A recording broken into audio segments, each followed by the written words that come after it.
I have a little, I'm finna put this thing on Do Not Disturb. Yeah. Say your name and count to 10 for me. Ron Crowder. 1, 2, 3, 4.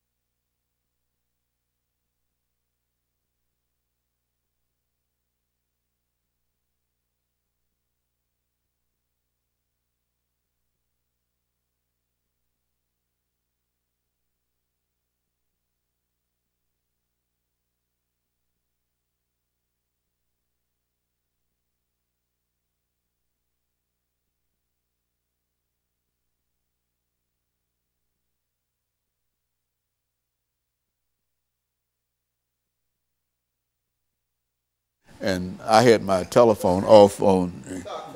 Okay.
Thank you and welcome to the show this morning.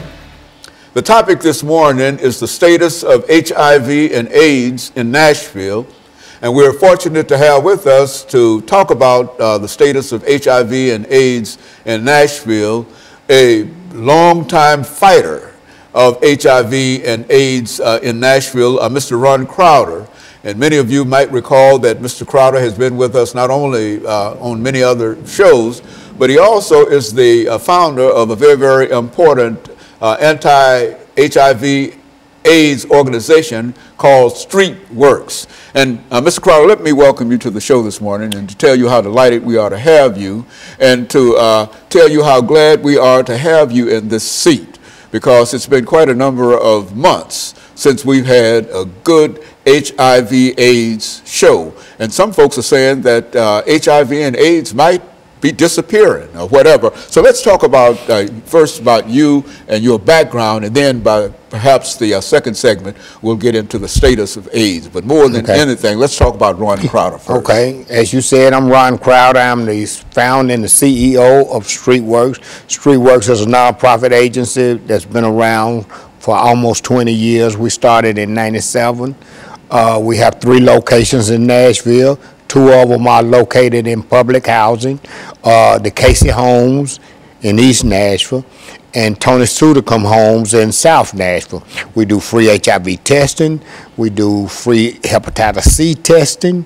We provide a multitude of direct support services for people living with HIV and people who are actively using drugs. So we work, and the name comes because we work the streets.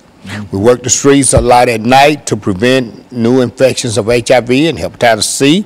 We work the streets to interact with people who are actively using drugs and to try to do some type of intervention with them, and if necessary and if whenever they get ready, we help them get into treatment. And so, Mr. Crowder, we know you, and as we said, you were one of the first HIV/AIDS persons that we recall being able to talk to about that disease, and you, since that time, not only have you grown the organization, but you've grown your influence throughout this nation in terms of what AIDS is and the status of AIDS. And what we'd like to do today is to have you to give our audience as much information as you possibly can about the status of HIV and AIDS in American society in Nashville. And then we'll dedicate ourselves to that proposition for the rest of the show. Okay. So right now, HIV and AIDS, we can see an end to AIDS now. An end to AIDS is in sight now. There are cities, particularly New York, has a plan called End AIDS by 2020. So they actually have a plan of ending AIDS by 2020. Nashville doesn't have a plan yet, but with all of the new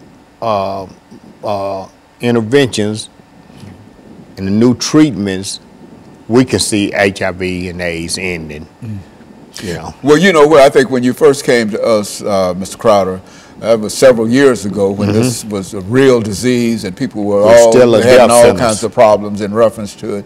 It's strange that you can now say that within the next 4 years, because I think at one time we thought that this would be something that would be with us forever and ever, but you mean that the technology and the drugs and et cetera have come to such a point that we can talk in a real sense and be serious about saying that 4 or 5 years from now we might see the last person to be afflicted with this disease. Yeah, an end is in sight. I can't say that realistically 5 years is going to be the end of it, but we do know that the end is in sight. That it's not forever, as we thought for at one time. Yes.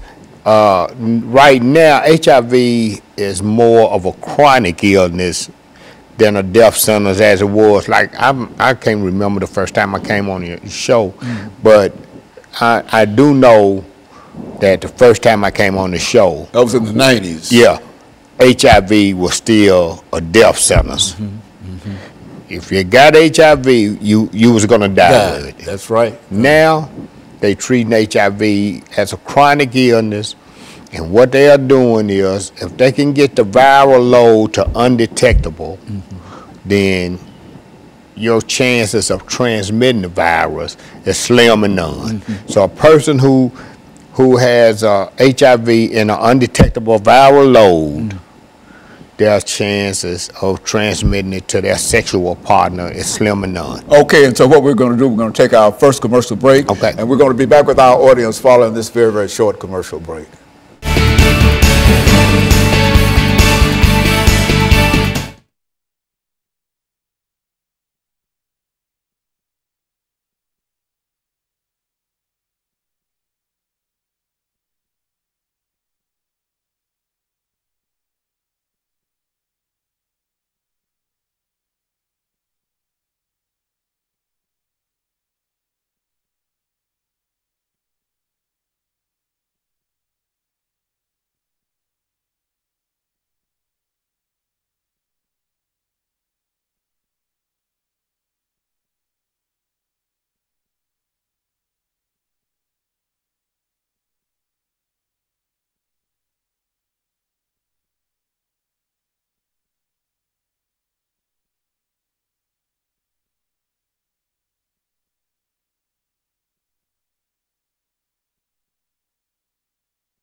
Yeah, I remember the first time when we came, you came, and it was a terrible situation. Yeah. And it was at that time, at that particular time, but we didn't think in terms. I think, well, what has the national government done in reference to this? Because I think that at one time the government was given various administrations played a significant role in terms of. Well, the thing is that they got the Ryan White program. Okay, we're ready.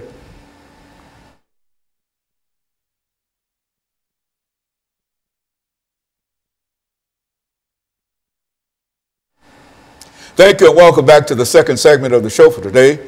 We're talking to Mr. Ron Crowder, and he's given us some information in reference to the status of HIV and AIDS in Nashville. And Mr. Crowder, I would imagine when we talk about the status of HIV and AIDS in Nashville, we can generally say the same thing in reference to that if this is current in Nashville, that this is probably the same situation everywhere. That's why we wanted to approach it from that perspective. Well, Nashville is a little unique in that, number one, we're in the South. Right now, it's approximately 21,000 people living with HIV in the city. About 200 people get infected each year. While HIV in Nashville is down by approximately 30%, and it has been over the last 4 or 5 years.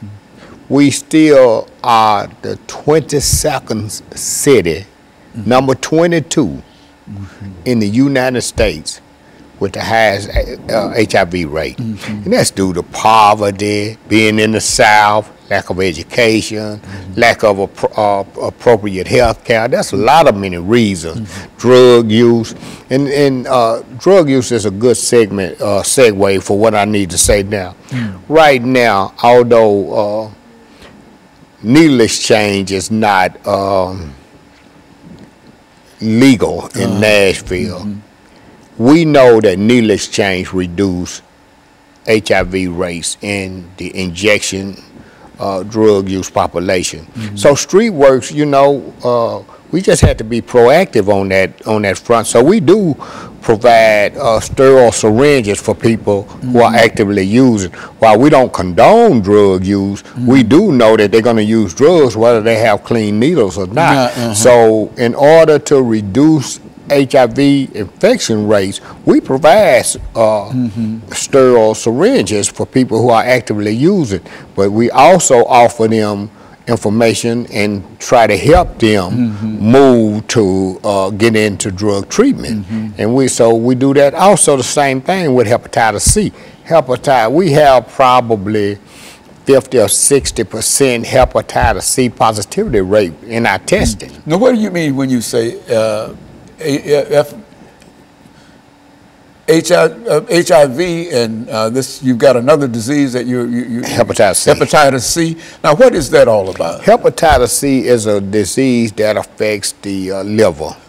So people would have, like me, I had hepatitis C. The good thing about me, and I've just been blessed by the Lord, I was able to stick around, or the Lord kept me living long enough to see a medication that come through that people could tolerate. When I first came on the show, I had hepatitis C, but the only drug they had was interferon.